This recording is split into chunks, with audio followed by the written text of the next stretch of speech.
Kung may instant noodles ay may instant bihon din. Kung nagki-craves kayo ng sotanghon at kung gusto niyo ng mabilisan ay ito yung pwede nyong gawin. Pakuluan lang yung manok sa mainit na tubig at lagyan nyo ng asin. Maggisa ng bawang, sibuyas at luya. Pagkatapos ay ihalo lang yung ginisa nyong sibuyas, bawang at luya sa pinakuluang manok.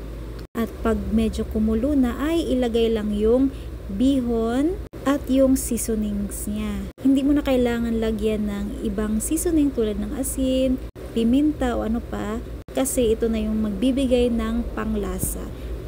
Haluin lang ng mabuti, yung parang nagluluto ka ng instant noodles at pronto, ready to eat na siya.